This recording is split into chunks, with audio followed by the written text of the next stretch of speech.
Power is defined as the ability of doing the work quickly. We can write power as rate of change of work done or work done divided by time. It simply tells you that two people are doing the same work. One person is doing it quickly and another person is taking extra time. Therefore, the first person is having a better power than that of the second person. So the power is defined as the ability of doing the work quickly. We can measure the power with a unit. Work done is measured with a unit joule. Time is measured with a unit second. So power is measured with a unit called joule per second. In the name of a scientist, that is also called as a watt. So what we write in the place of the work done depends on a situation.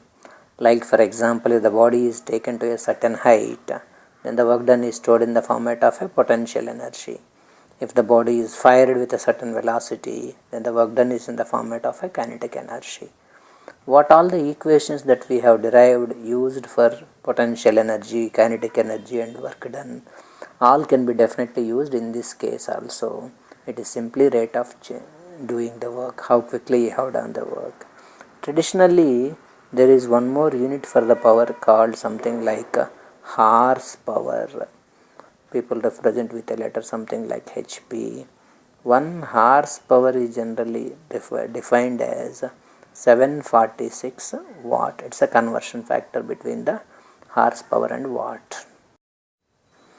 We know that as for the definition of the power, power is defined as rate of change of work done.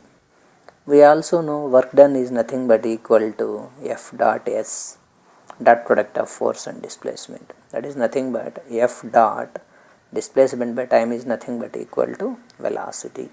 So another way of expressing the power is nothing but dot product of force and velocity. Force is a vector, velocity is a vector, but power is a scalar quantity because it's a dot product of the two vectors. Whenever you multiply one vector with another vector, if you get a scalar, that kind of a multiplication is called as the dot product or the scalar product of the vectors. We can write the dimensional formula of the power quite easily. Power equal to work done by time. Work done is nothing but Fs. Fs is nothing but MAS by time. We can further write mass. Acceleration can be written like velocity by time and acceleration by time. We can further write velocity as displacement by time. So there is another time in the denominator, yes, by time. So together, if you want to express the power in terms of fundamental quantities of length, mass and time, there is m power 1 is there, displacement power 2 is there, by time power 3 is there. In terms of dimension formula, mass is represented with capital M, displacement is represented with length, time is represented with capital T. So this is the dimension formula of the power, which is a representation of the power, a derived physical quantity, in terms of the fundamental quantities like length, mass and time.